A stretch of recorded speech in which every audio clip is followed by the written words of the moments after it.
అందరికీ ఓపెన్ చేసి చూపించాడన్నమాట. అట్లానే త్రివిక్రమ రూపాన్ని చూడాలి అని ఎందరో కోరుకుంటే వాళ్ళందరి కోరిక తీర్చడం కోసం అని ముఖ్యంగా ఇద్దరు మహానుభావులు, మృకండు మహర్షి, ప్రహ్లాదుడు, వారిద్దరి కోసం తాను ధరించినటువంటి త్రివిక్రమ స్వరూపంలో ఆ క్షేత్రంలోనే ఆయన అవతరించాడు. అది తిరుకోవలూర్. అక్కడుండే స్వామిని గొల్లవాడు, ఆయనార్ అని అంటారన్నమాట. అక్కడి నుంచి ఈవేళ ప్రారంభం స్వామికి మంగళాశాసనం జరగడం అనేటటువంటిది. అది 73వ దివ్యక్షేత్రం. అయితే ఇక్కడ మీ అందరికీ ఒక సూచన. త్రివిక్రమ స్వరూపం ధరించినప్పుడు 3 అడుగులు కదా. మొదటి అడుగు దేనికి వాడాడైనా? మొదటి అడుగు దేనికి వాడాడు? భూమిని కొలవడానికి. రెండవ అడుగు దేనికి? ఆకాశం కొలవడానికి. మూడవ అడుగు దేనికి? బలితల కొలవటానికి. గుడ్. మీ అందరికీ 100 మార్కులు అంతవరకు. అయితే ఇప్పుడు ఇక్కడ ప్రశ్న ఏంటంటే, కింద కొలిచిన పాదం, పైన కొలిచిన పాదము ఏది? ఎడమకాల కుడికాల? భూమిని ఏ పాదంతో కొలిచి ఉంటాడు? ఆకాశాన్ని ఏ పాదంతో కొలిచి ఉంటాడు? ఊహించండి, తెలిస్తే చెప్పండి.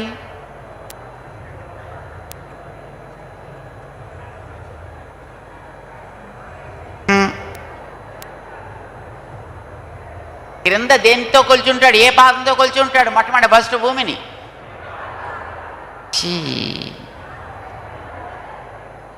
ఎప్పుడైనా ఎడంకాలు ముందుకేస్తారేంటి? కుడికాలుతో వేస్తారు.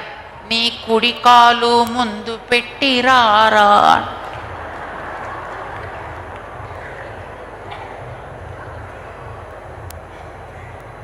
ఏ కాలు ముందు పెట్టాలి? కుడికాలు ముందు పెట్టాలి. ఎవరికైనా అదే శుభం అండి. అది కొత్త పెళ్లి కూతురు కోసమనే కాదు. కుడికాలు ముందు పెట్టాలి. కుడికాలు ముందు పెడితే అప్పుడు పైన కొలిచే పాదం ఏ పాదం అవుతుంది? ఎడమ పాదం అవుతుంది. పైకి వెళ్ళిన ఎడమ పాదం చతుర్ముఖ బ్రహ్మగారి దాకా వెళ్ళిపోయి ఆయన గాబరా పడే. ఏంది ఇలాగా? ఇంటిమేషన్ లేదు, ఏం లేదు. టక్కమని వచ్చాడు ఆయన ఇలాగా. మీ ఇంటికి చాలా ప్రసిద్ధమైనటువంటి ఎవరైనా ఒక అతిథి లేదా సోమలారు లాంటి వాళ్ళు చెప్పా చేయకుండా టక్కమని టకటక తలుపు కొట్టి తీయగానే ఎదురుగా కనిపించారు అనుకోండి, అమ్మో అని ఒకసారి పడిపోరండి.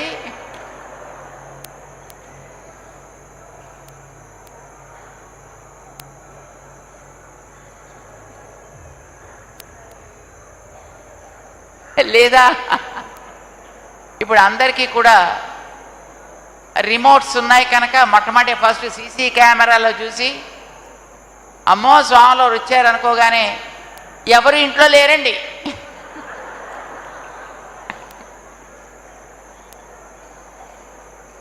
అని అక్కడి నుంచే చెప్పేస్తారు. మరి ఇంట్లో లేరండి అని చెప్తారన్నమాట లోపల నుంచి. అయితే బ్రహ్మగారి దగ్గరికి భగవంతుడి పాదం వచ్చేటప్పటికీ పాపం గాబరా పడిపోయాడు ఆ పెద్ద మనిషి. అయ్యో స్వామి వస్తున్నాడు, స్వామి పాదాన్ని మనం మొట్టమొదటి పూర్ణకుంభంతో స్వాగతం చెప్పాలి, కడగాలి, పూజ చేయాలి, ఏం లేకుండా టక్కమని వచ్చేసి ఇలా కూర్చున్నాడు. వచ్చేసింది అప్పుడే లోకానికి. గాబరాగా తన మనస్సునే కలసం చేసి వేదాలన్నీ అందులో తీర్థం క్రింద మార్చి, తనకి వేదం వచ్చును కనుక పురుష సూక్తాదులతోటి ఆ పాదానికి అభిషేకాన్ని చేశాడు అని. మరి పాదపూజ చేసేటప్పుడు 2 పాదాలు కడగాలి కదండి. ఎడం పాదం వచ్చిందా? ఎడం పాదం కాదు, ఏ పాదం వచ్చింది? ఎడమ పాదమే వచ్చింది. మరి అసలు కుడి పాదం కూడా కడగాలి కదా.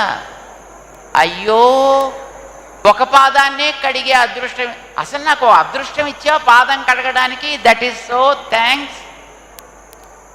కానీ 2వ పాదాన్ని కడగడానికి ఛాన్స్ లేకుండా అయిపోయానే అని పాపం బ్రహ్మగారికి బెంగ పట్టుకుంది.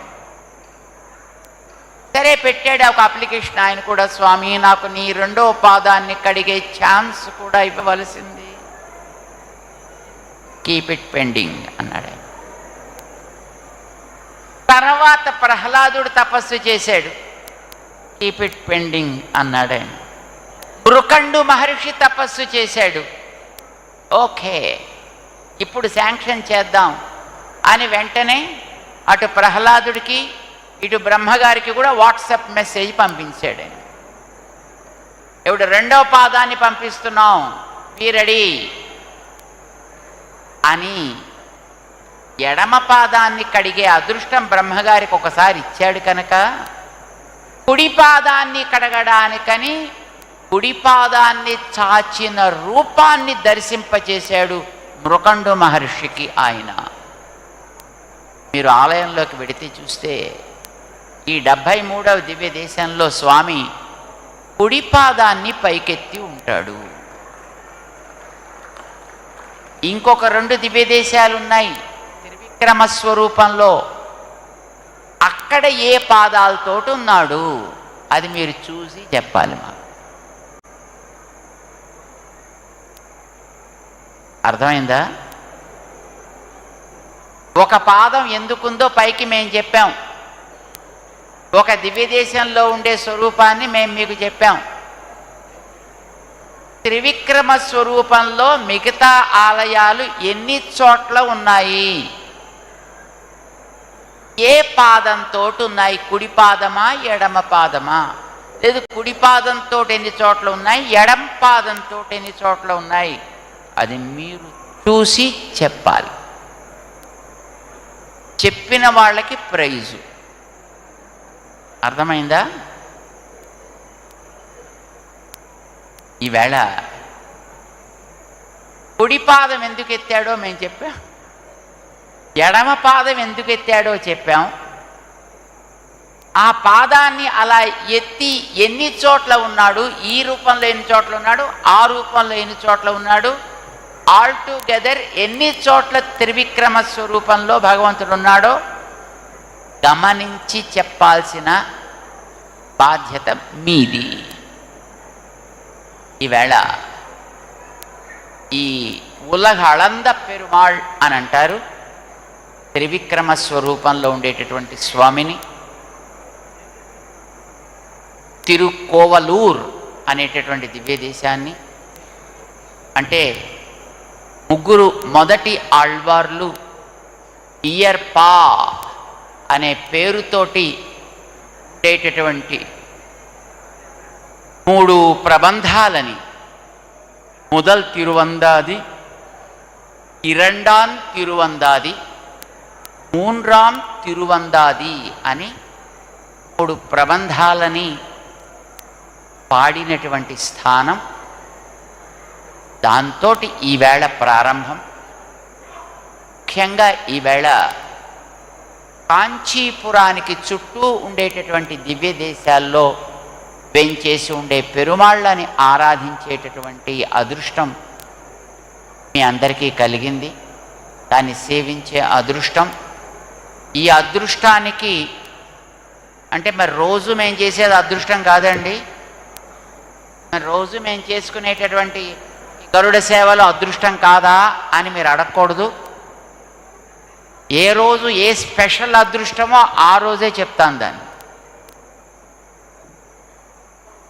ఈరోజు ఎందుకు అదృష్టం అంటే కాంచీపురపు దివ్య దేశాల్లో అక్కడ ఒక 16 దివ్య దేశాలు ఉన్నాయి కాంచీపురానికి చుట్టూ.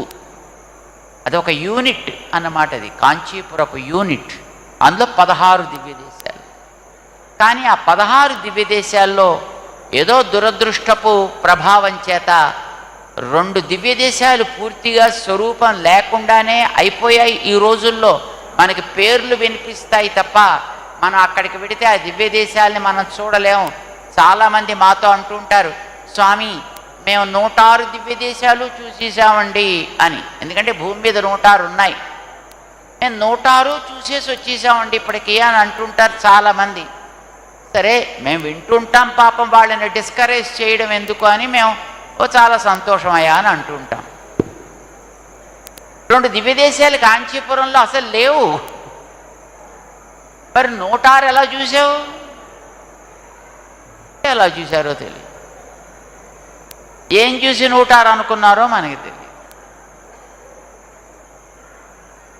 2 దివ్య దేశాలు కార్వానం, కారహం అని 2 దివ్య దేశాలు అసలు లేవు. ఎప్పుడు పోయాయి, ఎలా పోయాయి మనకి చరిత్ర అంత స్పష్టంగా తెలపటం లేదు. తెలిపే చరిత్ర మనకి అందటం లేదు అందాం. కానీ ఇక్కడికి వస్తేనే ఆ 2 దివ్య దేశాలని మనం చూడగలుగుతాము.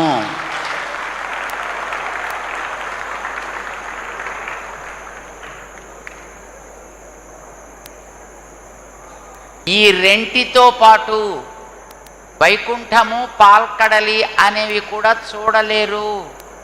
ఇక్కడికి వస్తేనే అవి 2 కూడా చూడగలుగుతాము. రామానుజాచార్య స్వామి వారి అనుగ్రహం ఉంది కనుక ఇక్కడ మనం అన్ని దివ్య దేశాలని సేవించగలుగుతామే తప్ప మేము వెళ్ళి చూసి వచ్చేసామండి అని అంటే చాలా సంతోషం అనాలంతే. ఇంకొక కొన్ని దివ్య దేశాలు చూసి ఉండొచ్చు. అభిమాన స్థలాలు ఇంకా చాలా ఉన్నాయి.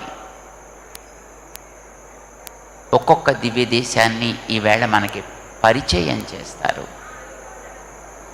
ఆయా దివ్య దేశంలో ఉండేటటువంటి పెరుమాళ్ళ మంత్రాన్ని మనకి చెప్తారు. 18 దివ్య దేశాలు. ఆ 18 దివ్య దేశాలని ఈ పూట మనం దర్శనం చేద్దాం. దర్శనం చేసి వారి యొక్క మంగళ ఆశాసనాన్ని మనం సేవిద్దాం. శ్రద్ధగా